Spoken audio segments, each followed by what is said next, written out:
Hi, welcome back to Everyday Behavior. This is the third video in our series this month. And during this video, what we're talking about are three different types of preference assessments. So we said that, we can definitely observe kids and what they like, or we can take a little bit more of a directed database decision in what we're going to use for their preferences and their potential reinforcers in their behavior plan. I encourage you to really do this because it gives you a lot of insight into what is it that the kids really do like and what are they most interested in. And it may surprise you that you might find new preferences or new reinforcers that you hadn't already considered or thought about. So the first type of preference assessment that we're going to talk about is a free operant preference assessment. And you probably do this, but in a less formalized manner. And so in a free operant preference assessment, you're going to place a child in the room with all of their preferences or things that you think might be interesting to them. You may choose some new things. You may take some old things that they've played with in the past. And then you're going to kind of show them how each of those items work. So you're going to show them each of the items that you think might be reinforcing to them, maybe how it works, kind of engage them with it for a few seconds. And then you're going to set that one aside and allow them to sample or see the next one. And then you're going to kind of set everything out in front of them. And then you're going to allow them a little bit of time to play with each of those activities. And you're going to record how much time did they spend playing with each of those activities. And then you're going to rank those activities. Free operant preference assessments work really well with toys in the environment that they might play with. So toys in the classroom, toys in their playroom, things like that. They don't work as well with edibles, but you can do this with attention by kind of playing a couple of games with them, like tickles, maybe having a board game out next to you, having maybe some trains that you play with together, and then recording the amount of time they spend engaging in each of those specific activities with you. It also could work really well for sensory type things by placing a couple of sensory activities out there that they can engage in, not simultaneously, but maybe their favorite blanket, maybe some music that they like to listen to, and see which ones they gravitate towards, and then record the amount of time they spend engaging in each of those specific activities. The next one is a paired choice assessment. So here you're presenting two things at once, just two at a time. And then you have to record which of the two, when given a choice, when forced to choose between the two, what do they choose?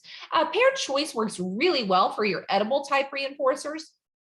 So you're going to decide, okay, here are the things that I think they might like. Maybe some old things that they've always liked, but maybe adding in some new things so they gravitate towards salty things. So go to the store and choose some new salty things that maybe you don't have already. Or just look in the pantry and see, okay, let's try Triscuit crackers, and let's try club crackers, and let's try saltine crackers, and let's try, maybe some different types of crackers. And then you're going to pair those two together. So you're going to allow them to sample each of the items, and then you're going to pair them. One thing that's important is they may get kind of full. So a paired choice assessment, especially if it's a food assessment, you may not be able to do continuously because, after they've had 10 pairings, it's like, okay, well, I'm tired of crackers now. So, and they may start rejecting them, and it's not because it's not reinforcing, it's just because they're full. Also, if you do edible, make sure that you do this when they're hungry. And so whenever you're looking at a paired choice assessment, there's no task demand.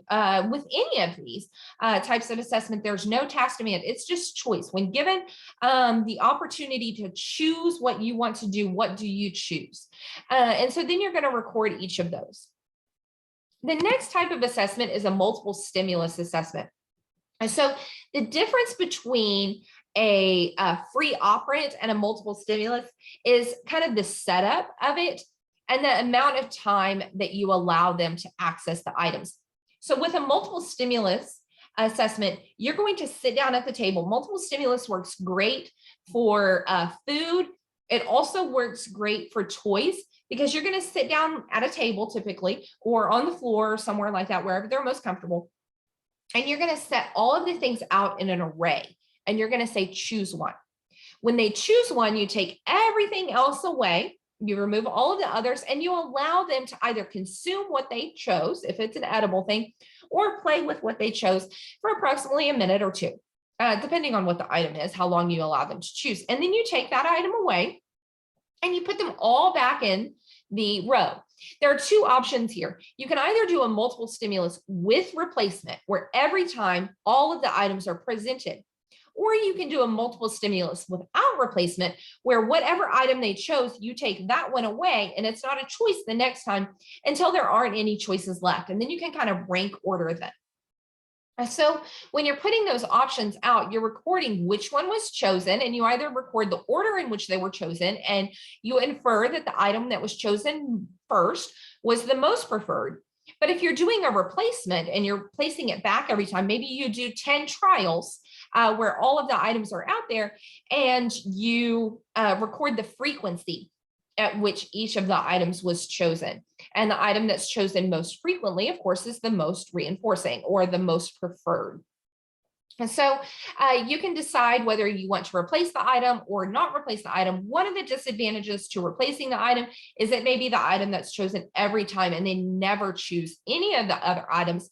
If that occurs, it may be that a multiple stimulus without replacement would be a good follow-up to that, because of course, if they choose it every time, you know it's highly preferred and it's likely to be highly reinforcing, but you don't have any backup reinforcers if that one's not available, or to prevent them from satiating on it. So you might need more tips on behavior plans and on preference assessments. I encourage you to watch the rest of this series or listen to the rest of this series, but you can also find additional resources on our website at everydaybehaviors.com. You can follow us on Facebook at Everyday Behavior with Dr. Marianne, or subscribe on YouTube at Everyday Behavior with Dr. Marianne, and also be watching for our upcoming podcasts. As with all of our videos and podcasts and resources, they are created in part with the Oklahoma State Department of Education. We want to thank you as always for attending, and here's some more links if you want some additional resources. Thank you and have an excellent day.